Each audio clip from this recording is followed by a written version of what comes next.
bit of that. You know, again, not the biggest fan of Nemesis Immortals now that I've got to watch it in action. That doesn't mean the card's bad. It just seems like, you know, 4 might just seem like a very high number of that card. That struck me as the type of card where, because it fits into the strategy, it's very natural to assume that you're supposed to play 4 copies, and it's one of the most splashy cards when it's working and when it's powerful. It feels like it's the best thing that's going on in the deck, but I do feel like for the functionality that you want, you can get away with playing with fewer than 4 copies.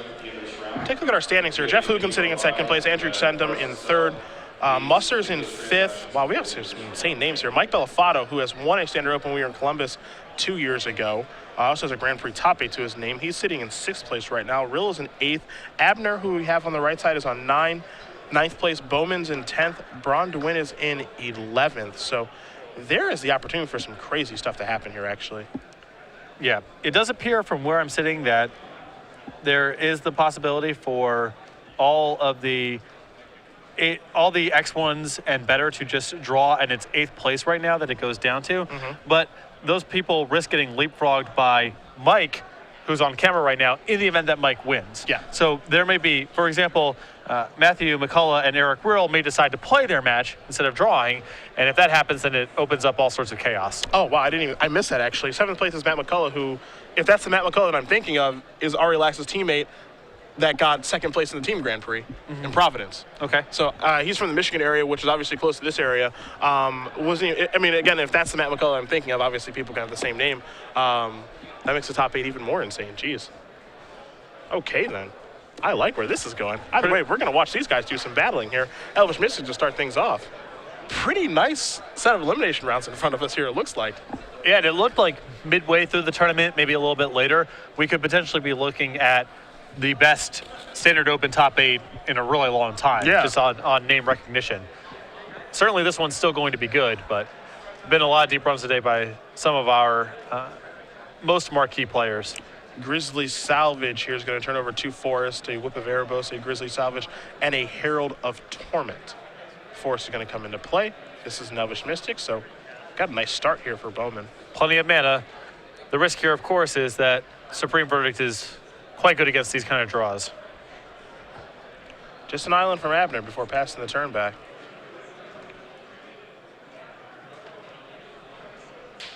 See what Bowman has to do in his 3rd turn here. Does have plenty of mana, as you did mention. There's a Night Howler in his hand as well. 3, 5. This is a Nemesis. Could get syncopated for 1 here. You see Abner's going to take a look at the graveyard. Yeah, just the 1 creature, so only a slight discount. The syncopate for 1's actually pretty backbreaking. Not only does it counter it, but it exiles it too. So not a creature in the graveyard. Abner going to take a draw here. Supreme Verdict rolls off the top of the deck. Pretty nice. And already armed with Dissolve, too. Yeah. So pretty good curve of Dissolve. Something that may be problematic into Supreme Verdict your creatures. This is a commune with the gods. See, Abner going to take a look at that. There's a chance he may want to counter it, but it's going to be good to go. Sylvan Carry to the Night Howler, a Temple, another copy of Night Howler, and a Lotless Troll. You see Abner having to read a lot of this card. It's probably not unfamiliar territory for Bowman. Yeah, there's a lot of weird cards that appear basically only in this style of deck that appear in Black-Green Dredge. Abner going to take Lotless Troll to the grip.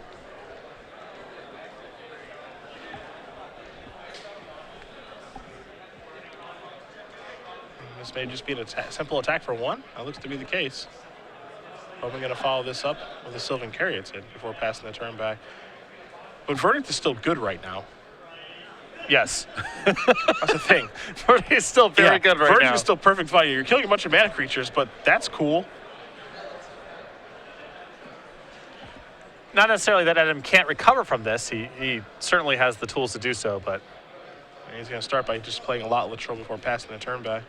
The fact that all this has happened and Mike still is armed with Dissolve is really bad for Adam, however. Yeah, Essence Scatter now too.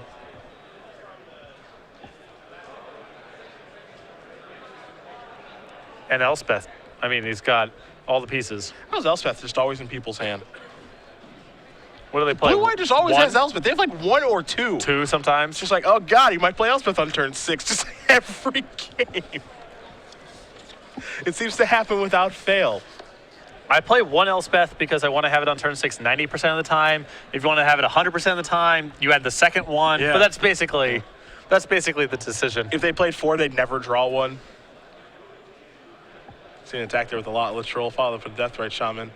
The bad thing here for Bowman, he's trying to pace the game in a certain way right now.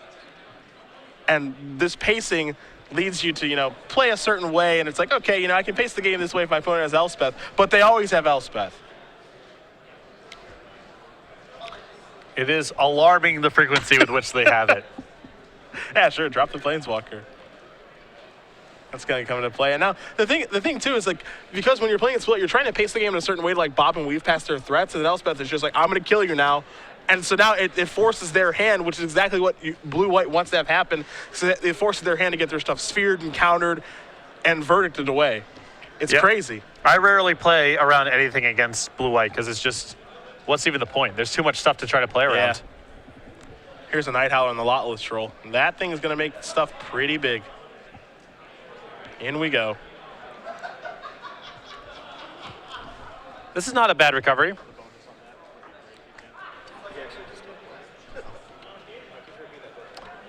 So that's at least a start for Adam. +8/+8 there on the Night Howler. Pretty sweet turn.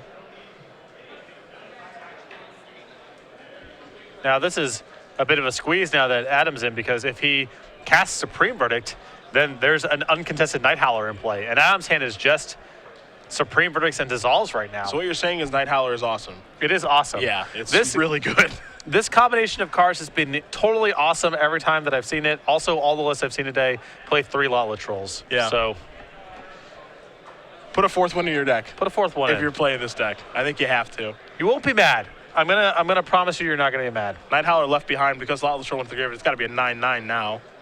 So smash you. If there's an Azorius Charm or a Flare hanging around, that's life. Yep. I think you still have to attack. Followed up with I think this is a follow-up with a Gerard, which is basically providing lethal at this point. Is this a Bestow Night Howler post-combat? That is curious. Bit strange, yeah. I wonder what the reasoning for that is. I'm trying to think of something he could play around or be scared of. The big card is Detention Sphere here, but he's still playing into it. Yeah. What are you worried about there? Another Negate or an Essence guy? Yeah, I suppose. I don't know. Either way, presenting lethal right now. I'm sure there's a reason for that play, Yes. but It did seem needlessly fancy to me on the surface. sure. You see 2 dissolves.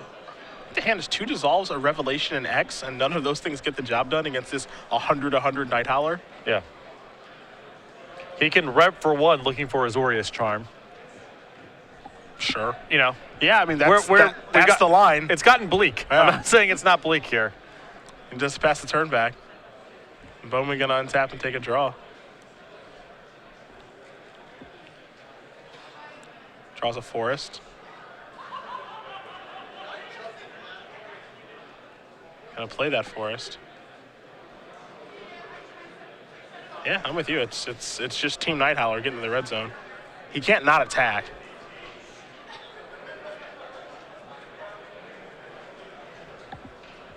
Yeah, his last card in hand left is Gerard here, so Yeah, I'm curious to see if he wants to play it here first. Yeah. I'm fine with playing this pre-combat. What does playing it pre-combat do? It stops, if your opponent considers countering it, like dissolving it, then it stops the Revelation for 1, try to find a Azorius Charm. But it's still full information. Why not just let him do that and then play Gerard post-combat? Sure. I'm not saying that playing Gerard pre-combat is correct. Yeah. I understand there's a rationale behind it.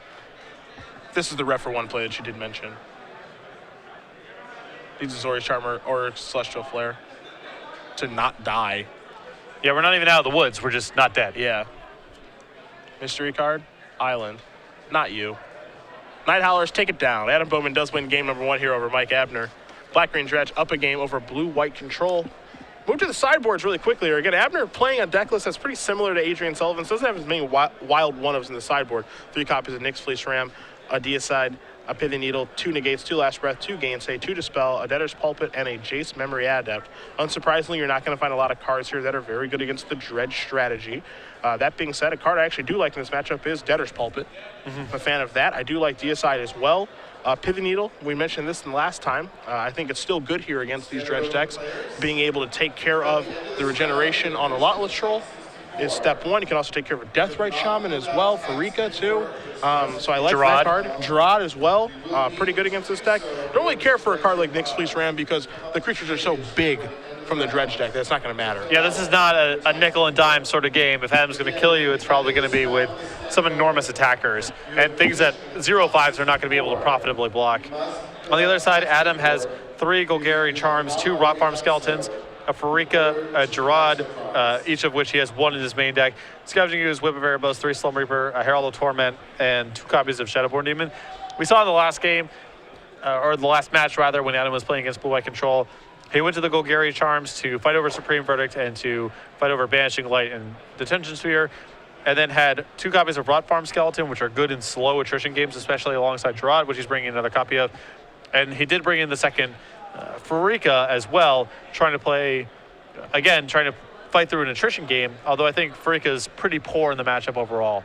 Very slow, and the tokens are not good against Chase. Yeah.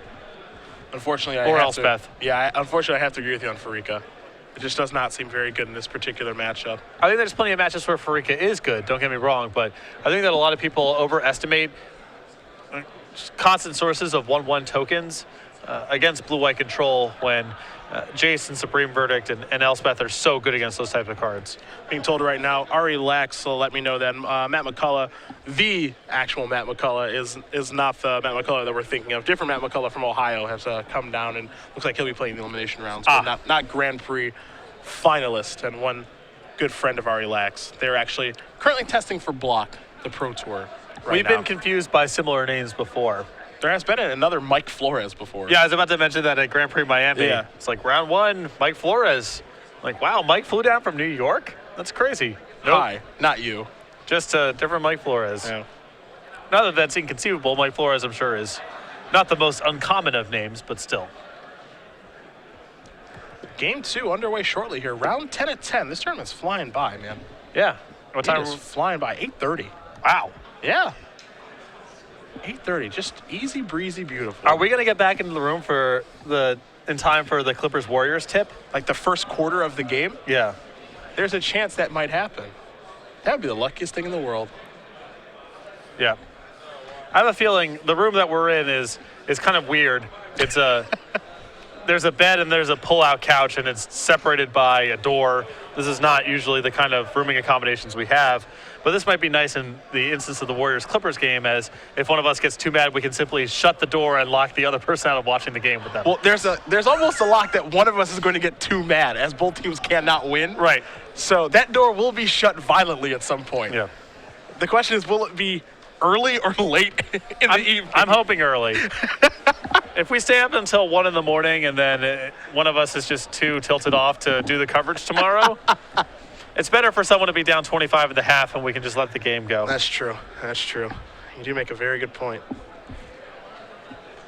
We'll have Mike Abner here on the play for game number 2. Blue-White Control versus Black-Green Dredge. Dredge sure didn't look good there. But again, the recurring theme with Dredge is that Night Howler is just really good. It's really good. That looked like a game where Mike, we were actually kind of, kidding around a little bit. Like, Mike's got such a commanding position. Here's Elspeth again. What a good draw he had. There's another Supreme Bird, et cetera, et cetera. But the mixture of Lotless Troll and Night Howler is so good. Yeah. It killed Elspeth and then killed Mike. Yeah. Get a 4th Lotless Troll. Yeah. Now, everyone playing Dredge, get a 4th Lotless Troll. That combination is too good. Yeah. You'll find the other pieces around it, obviously, but that combination is too good. With or without regeneration. We gotta find some ways for Night Howler itself to trample. What do we gotta do? I'm sure that inside of green we can find any number of trample effects if we're in the market for that. We could also hope that R&D reprints Brawn. I mean, talk about perfect for this deck. Brawn would be where it's at. Would there be any reason for them to do that? I don't care. Do it anyway. No, there's no chance. But just saying, Brawn would be sweet in this deck. You're dating yourself a little bit with Braun. Well, Braun is sweet. Not many people know what Braun is. Looks like a one-lander here for Bowman. It was the weakest of that cycle of 7. Isn't Filth worse? No, Filth in mono black mirrors is really powerful. Braun's never been good once. How could you? Elvis Mystic could have come into play. Not once. Maybe once. I don't know. It's like a picture of a warthog, I think. Yeah, he's got I don't know what that thing is. in moss. We do have ourselves a Satyr Wayfinder. And that was awesome for Adam because I don't think he had another land in his I don't hand. think so either. And now he gets to scry and potentially find another one. Oh, look at that thing. Thing is appropriate because it's an incarnation. Yeah. Which is a really just great creature type. Yeah. Appropriately vague.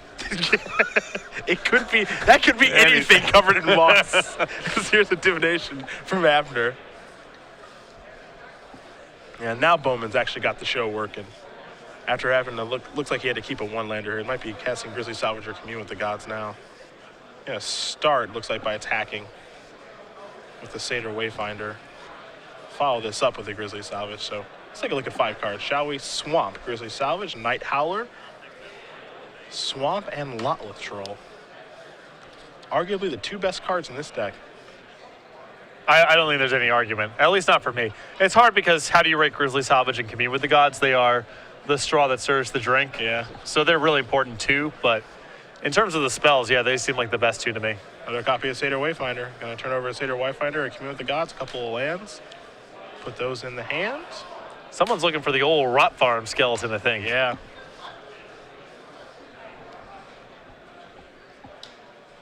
Ooh, there's Nylea.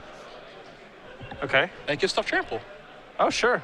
It's really slow, though. Yeah, it is kind And of Braun you can mill over. That's why Braun will be Yeah. the sweetest. Are we going to play Name That Incarnation later? I mean, that's up to you. That game's not very hard, but I might want to play.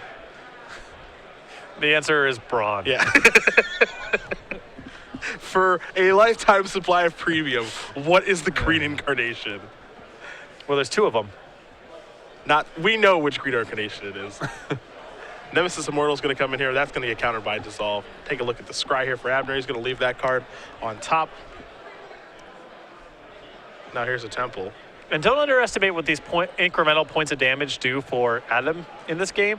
He does have Whip of Erebos in hand, and he could potentially set this game up to a spot where Whip just getting back Nemesis Immortals for a big hit, and Night Howlers in the graveyard could finish off Mike. He's also putting Abner in a situation where he needs to Wrath now. Like, it's incremental damage, but at the same time, like, I feel like he's putting him in a situation where he needs to Wrath. He doesn't mind being Wrath either, because that'll turn on some other stuff in his deck. I mean, mana's still a bottleneck, especially once you start going down the Whip of Erebos road. Yeah, for sure. Island to play here for Abner. That's his 5th land. Let's see what his play's going to be. Not doing much right now. Just a Divination and a Dissolve cast so far for Mike.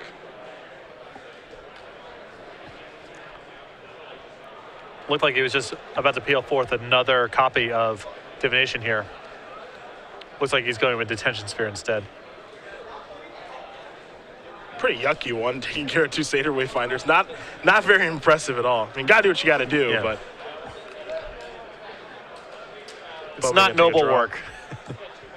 Drew another copy of Satyr Wayfinder. The problem here for Bowman is he just doesn't have like a really good action card right now. None of his payoffs are here. Well, Whip is potentially a big payoff for him. Yeah, there's potential of that.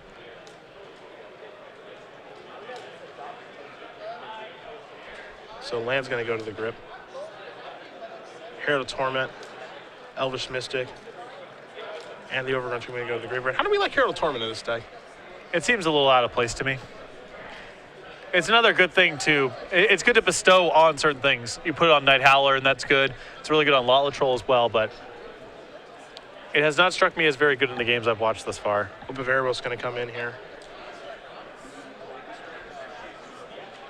So you guys wondering at home, Brian Brondwin did play this round and he won. So coming into this round, he was in 11th place. Not sure if he's going to be able to jump people. We'll see what happens. certainly locking himself into top 16 at the worst. Yeah. Yeah. Not that the points are that meaningful for him right now, but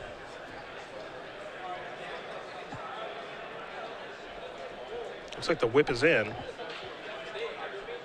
And that's the big one. Now he gets to start bringing back things like Night Howlers and Nemesis Immortals and all that fun stuff. So and is Mike comfortable tapping out for Elspeth here? He has the option to do so.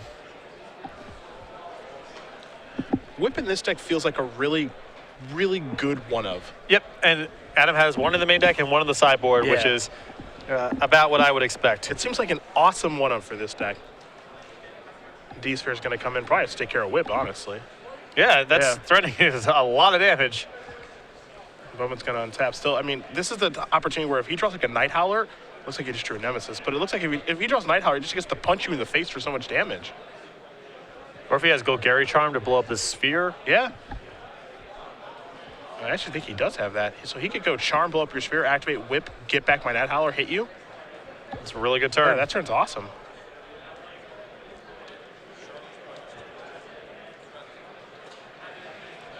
It seems like every turn that I watch this deck, you just see something new, like a new line of play. It's like, okay, this turn's awesome.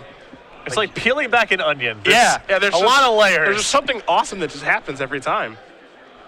Yeah, 8 creatures in the bin right now. We're just going to see a more simple play here. Just attack, play Nemesis of Mortals, it looks like, and pass the turn with the ability, after Overgrown Tomb comes to play tap, to 1, Blood Rush Nemesis, but 2, have the ability to regenerate with Golgari Charm. Very nice. Yeah. Another sweet turn. Another thing to keep in mind, too, Golgari Charm is, like, completely absurd right now. Yes. It's really, really good. The regeneration part of it is great. Killing an enchantment is obviously great. The -1/-1's not going to come up a ton, but when the -1/-1 is good, it's insane. It's your best. That mode is your best sideboard card in about 5% of the matches you're going to play in the tournament. Yeah. You're going to run into one random mono red or white weenie guy or whatever, or mono black aggro, and it's going to be awesome. Yeah. Here comes Elspeth. Is that going to tick down or up? It's going to tick up. And even this risks. Now, this is the type of spot where Herald of Torment's awesome. Yeah, that's true. I don't really want to do a Charm, if anything. Because like, now is the time where you probably have to use Charm. You just have to figure out how. Because like, he could take care of Sphere. He could -1/-1 and then Blood Rush the Nemesis. Like there, but the -1/-1 kills the soldiers, but it also kills the Satyr Wayfinder. I mean, and the Elvish Mystic, so. At this point, we're just gonna do it like this. Yeah, he can just clear up everything right now. I think there's even an argument for blowing up the detention sphere that has the two Wayfinders under it, because milling for 8, finding Gerard or finding the Rot Farm skeleton, and trying to get that going is potentially good here as well. So. More creatures going to go in the graveyard. Those are going to bite the dust now. We got a 10/10 Nemesis out there. Again, we're in a situation where if he draws Night Howler, it's game. That Commune, I think. Uh-oh. Yeah. It's a lot of looks. We're going to try to find it. Hit 1, hit 2, hit 3, hit 4, 5. Rot Farm Skeleton. Not quite Night Howler here, but not shabby. Could be a situation where he doesn't take anything. Yeah. I think I may have wanted to take a land versus not taking one. Yeah, sure. With Gerard in the deck, it seems like you can never have quite enough mana. Yeah, because you want to be able to always be able to open yourself up to be able to play and activate Gerard for 7. Right. Hit 1, 2, 3, and 4. Rot Farm Skeleton going to come back into play. See Nemesis Mortals turned over there. Bowman cardless right now. So this puts the pressure on Abner again to have a Supreme Verdict, which he does have in his hand now. Well, it's Supreme Verdict plus other stuff because the skeleton's still a factor here. Yeah, there is the verdict. Yeah, I'm curious not using the detention sphere that turn on the skeleton, because letting Adam mill for 4 it's not free. I mean, and there's Gerard. You mentioned it is definitely not free. Again, it wouldn't surprise me either if you're Abner, just some unfamiliarity about what's going on the other side of the table, because the deck isn't that popular yet. Right. I think that's going to change in the coming weeks. There are definitely some great players who would probably want to get their hands on this strategy. You see Gerard in the bin now. Bowman actually having to count his deck now, too. He's been turning over quite a few cards. Oh, my apologies. Can't take a land with Commune. That's my fault. Creature enchantment, not land. Thinking of Grizzly Salvage there.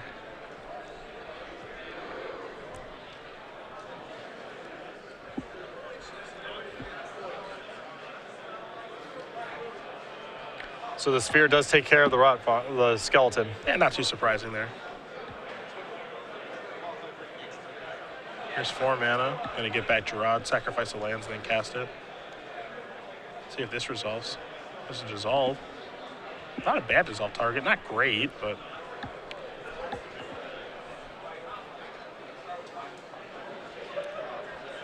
He has to answer this card because it is lethal, so, or close to it. It just is an attacker. It's gigantic. Of course, it can't throw itself. Yes. Yeah, that's the trick. But it is very large. Yeah, I guess it's probably better to save your dissolve, to intention sphere this, and then save your dissolve for something that is actually gone forever once you counter it. Yeah. Night Howler, I think, is the card you're thinking of. Yes. Yeah. Plus 13, plus 13 for the Gerard. You see the D sphere there in Abner's hand.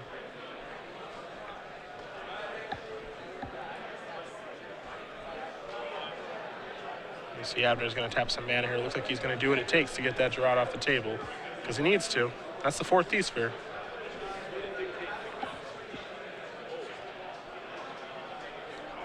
So no more of those to worry about for Bowman as he's going to draw a card. It's just a forest. And I think Abner is about to take over here. Yep, that's what it feels like. You can feel it. He has Dissolve at the ready. He has a Sphinx's Revelation. Mm-hmm. Next turn will probably be one of those turns where he hopes to draw a land, just to play a land with all the mana up. And try to resolve a big rev. Let's see what he draws. Just copy of Debtor's Pulpit, which is actually pretty good too. Debtor's Pulpit does a really nice job of just blanking a card like Night Howler at this point. It's a great insurance policy. 4. There's the Rot Farm Skeleton. Boom. You thought you'd answered it, but... I do like that card as something useful against Revelation strategies. The second one feels excessive to me. Yeah, I think 1 is really good. Yeah.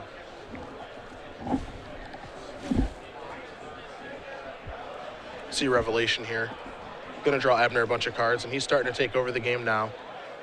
As Michael draw an Essence Scatter among everything else he's found for this turn. He's gonna start by playing a Plains. Debtor's Pulpit plus counter spells, so he can answer the skeleton if he's feeling so inclined with the pulpit, and also counter anything that Adam happens to draw on his turn. But sitting at a comfortable 19, he can take a hit or two. Yep. From that skeleton.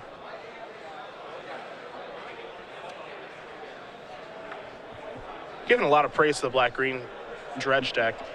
I'm a big fan of the one-ofs in this blue-white control deck. Pulpit, for example, a card that we saw a lot in block, but it's just a really, really good card in this deck. It's a card that's very easy to draw too many of once you start having a second copy, but the first one is pretty high upside and covers the blue-white deck from a lot of scenarios where it typically struggles. Sometimes something like a Blood Baron will sneak in, you randomly can't answer it, Mistcutter Hydra, Stormbreath Dragon. Once it's in play, it's just there, giving you a ton of protection. Yeah.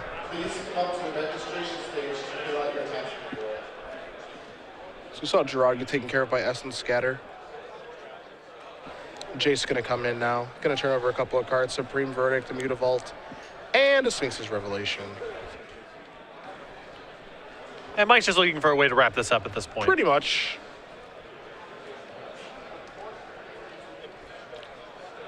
Elspeth, Aetherling, anything to get the job done. His hand really can't get much better here, so it's just... Yeah, it's hard to, that's for sure.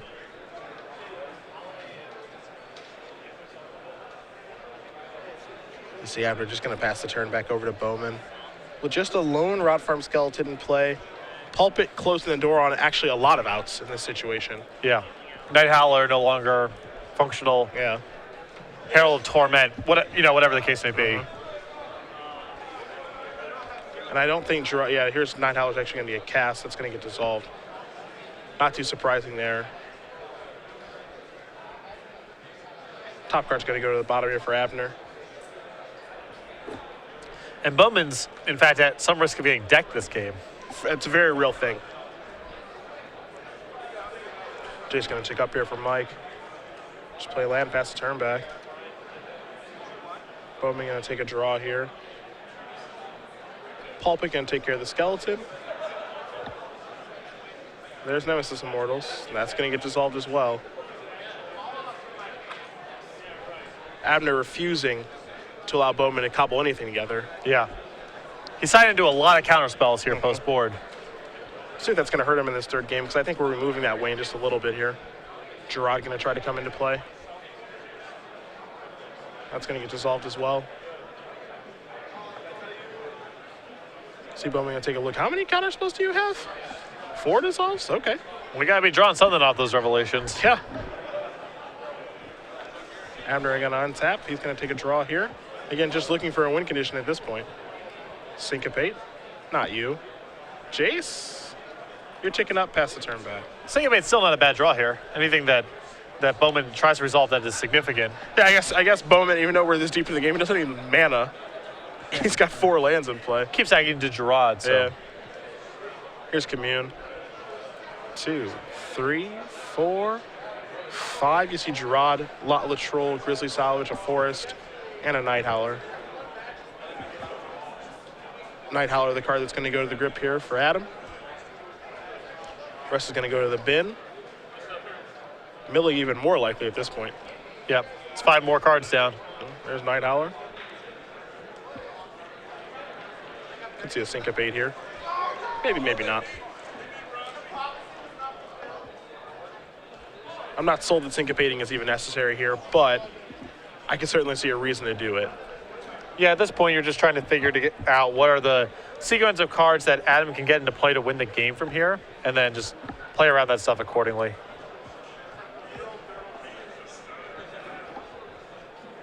There's a Rev. This will probably find our win condition, you have to imagine. Between that and maybe a Jace minus. I'm not even convinced he needs to do anything other than just protect himself. Yeah. You're looking at 5 cards. Like 5 cards, yeah. Can't even get back the Rot Farm skeleton, you know? Up we go. There's Supreme Verdict. Don't tell Adam what he can and cannot do with Rot Farm skeleton. Yeah, I mean, if he wants to have one last hurrah. It's his skeleton. He'll do what he wants with it. I get it, you know, you want to have one last party. Get the band back together one last time. Oh, no. Adam, you have to. Don't do it. Yeah, I like it. He's going to pick up those last 4 cards. Don't go out like that. Yeah, and he'll pick up his graveyard as well. We're going to move to the third one here between Bowman and Abner. Another demonstration of the diminishing returns of Rot Farm Skeleton. The second one not doing a lot of work. Just need one. Just need one. That's all.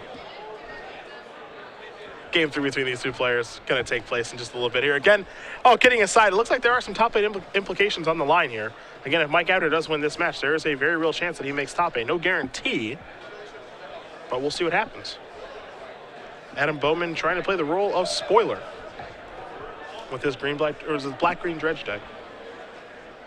Well, a lot of this depends on what matches are actually getting played right now, which is information hopefully we can get in from the floor as those matches start to turn in.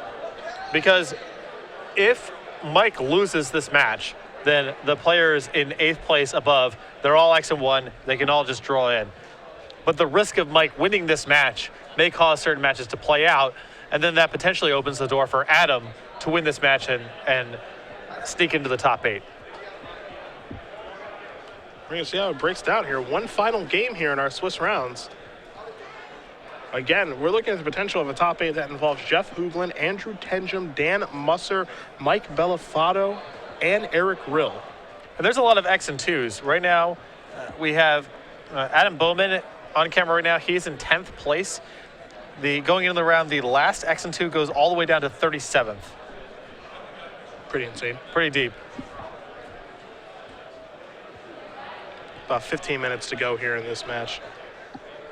I do know that after this match, we will have Jeff Hoogland's deck tech for you guys as well. A lot of people have been asking about his junk, I was going to say junk reanimator, but it's just junk mid-range deck that he's played this weekend to an 8-0-2 record in the Swiss. People love brewers, and then when the brew is actually good, then people are really excited about it. Yeah.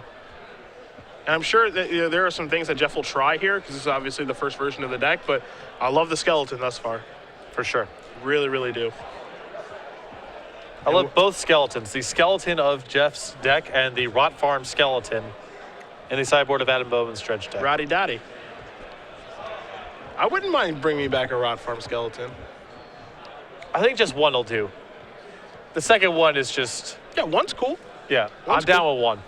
I'm going to work on the sideboard and get to the point where we can fit in 4 Thoughtseize / Duress effects that we can bring in these matchups.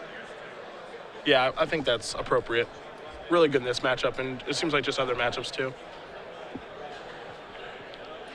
Because it feels like all these games, Adam was able to take away one piece. You know, the blue-white decks, it always feels like every card they have matters. If you could just get one piece out of there, I feel like the matchup would feel really good to me. I think it's just all about kind of crafting a game plan. Right now, it just seems like he's kind of a good stuff deck, and he's just trying to do, it's not really clear what he's trying to do after sideboard. Graveyard value and grind. Yeah. Feels like that's kind of the plan here.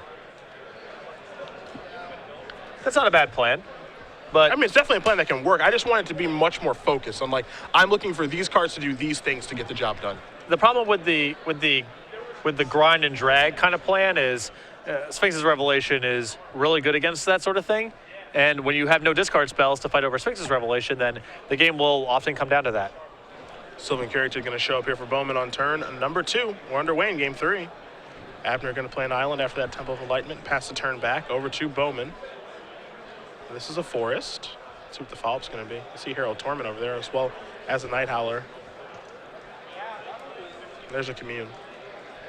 So we see a Sylvan Character, a Temple, a Grizzly Salvage, another Commune, and then Nemesis of Mortals are the cards that are turned over here. I don't know if he can really use any more mana here, so perhaps I'm mistaken I here. go with the Caryatid because it is a creature, and if Wrath does happen, you're okay with that. Well, I'm not so sure. I mean, Adam's been bottlenecked on mana in plenty of games. Yeah. See a forest to draw here. Might be skeleton time. Oh. I think he could have busted out that bad boy last turn, but didn't want it to get hit by Syncopate. Boom. Boom. Rot, farm, skeleton. Plant skeleton, by the way. Essence Scatter, did you read it? It's coming back. That's one for the good guys. Yep. Here's a divination. Yeah, Mike just trying to get himself a little breathing space here so he can fire off this divination. Gonna play the Plains before passing the turn back over to Bowman, who will take a draw. It is still just pretty funny to me. Counter it, bring it back. Did you read this?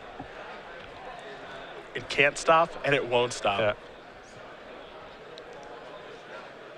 And there's a Nemesis.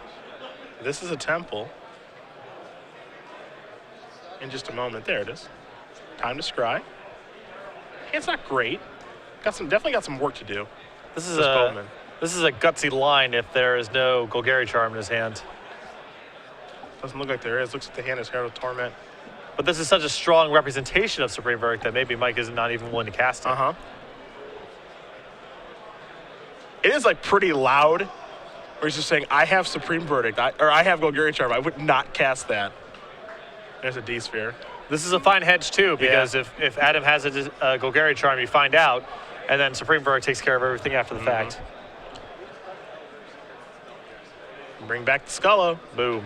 Gonna mill over 2 swamps, a forest, and a Night Howler. You see Bowman's hand. He does have, again, a Herald of Torment, a Night Howler, and a Gerard. Trying to set up the combo. Yep. 2-3, and there's a Herald. So moving in and hoping the opponent doesn't have a verdict right now is what Bowman looks like he's doing. Although this is not necessarily bad. Again, Adam has a recurring threat he can keep bringing back. He can get back that skeleton at a moment's notice. And with the Night Howler in hand, if Mike gets sloppy, then Adam can win the game that way. This still feels like a rough turn, though, for Adam. Lost a lot of stuff. There's a Pithing Needle. Oh, Scullo. Oh. Down. Never mind. This all got much harder. Bowman gonna take a draw here. Picked up a copy of Golgari Charm. Not bad, actually. Gonna just play a Gerard, however. How big are you? Probably pretty big. 2, 3, 4, 5, 6. That's gonna be an 8-8 right now. Not bad. Yeah, not bad at all. Sizable. Pass the turn back over to Abner. Jace is the draw. He's probably just gonna trade 1-for-1 with Verdict. You gotta be pretty happy with that exchange. Pass the turn back. Is repping Dissolve right now, though. Yeah. Just trying to wear him out. Eventually you land some big card drawer. Jace most likely here. Take the game over from there.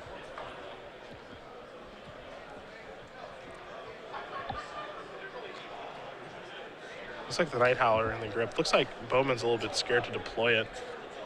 It's his last threat. Yeah, he really needs it to stick.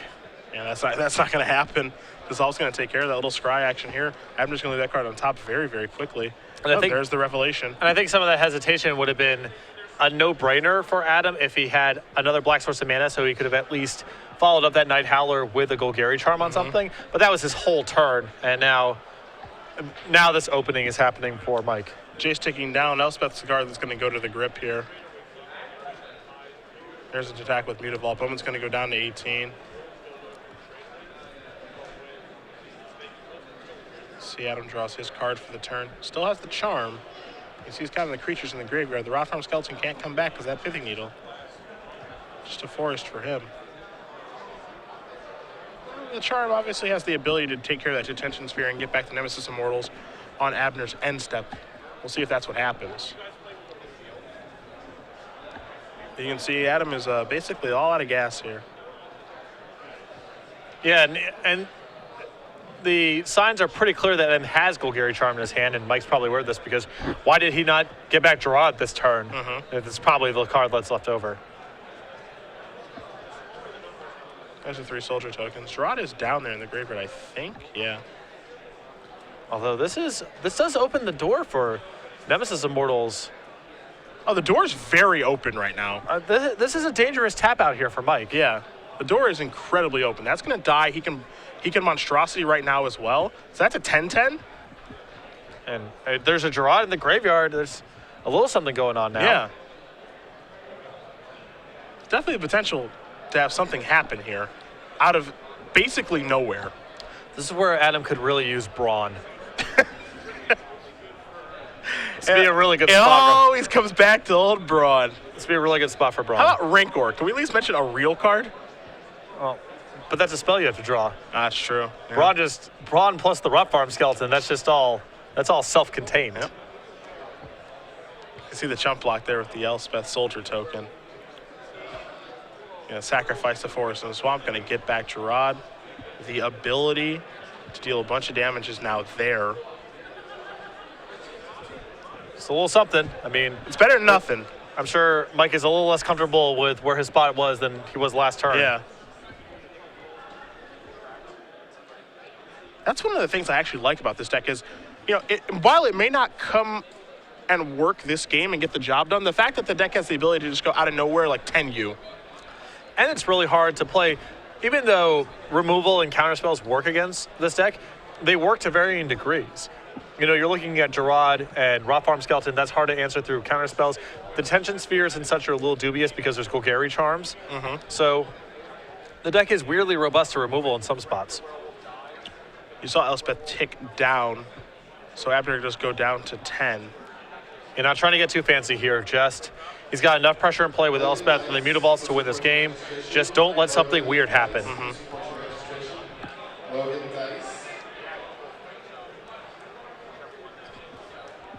A lot of things to like about this deck. There's a swamp.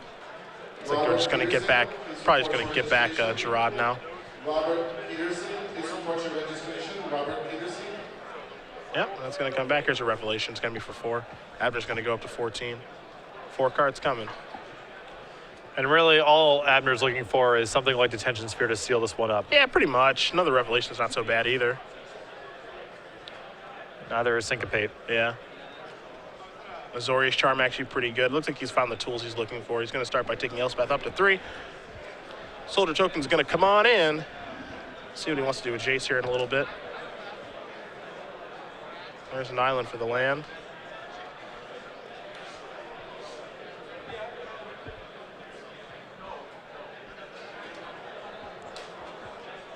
Again, Mike in a commanding position, but just try not to get sloppy here. That's the only thing that's important right now. I think he's got all the tools to win the game. Has both the Planeswalkers in play. I think he's got everything he needs. Just make sure that you don't get kind of mised out of the game somehow. Yep. With Syncopate and Azorius Charm, he's got a lot of insurance against something weird happening. He could even play just really defensively and work his way towards Elspeth. Just things like that. Just want to make sure you get it right, that's all. Yep. Especially when you have essentially top 8 on the line here. Just going to pass the turn back.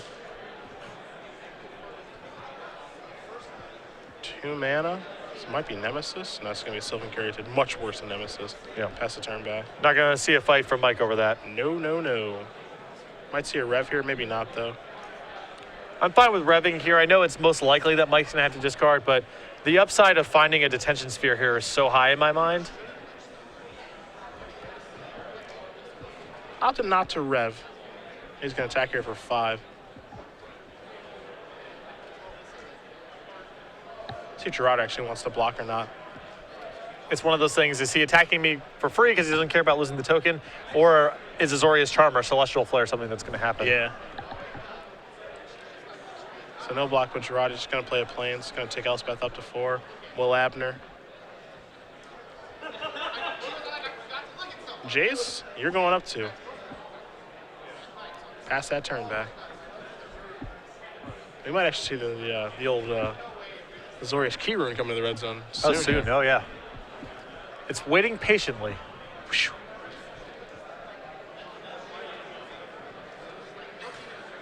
Potential for Mutavaults as well. You see 2 out there for Abner. Abner just does pass a turn back. So here we're going to throw this. Sure. Not getting much better, that's for sure. There's a Temple for Bowman. Take a look at the top card. Looks like it was Nemesis Mortals. Looks like he kept it very quickly. It's one of the better draws he has from here. Yeah. Maybe not, though. Puts it on the bottom. Maybe he's just Night Howler or bust. Or I guess the actual out he's theoretically looking for is Herald of Torment. If Yeah, Mike has sure. nothing, then you can give your Gerard flying and win the game that way. But we know that Mike has that covered with 5 different cards in his hand. Now we see the minus of Elspeth plus this large attack for 2, 4, 5, 6, 7, 8, 9, 10, 11, 12, 13. More than 10 is the amount of damage. Yeah. And that is going to do it. Mike Abner going to win this match over Adam Bowman. 2 games to 1. Blue-white control able to dispatch Dredge one more time. And with any luck for Mr. Abner, he'll be able to make it in. Again,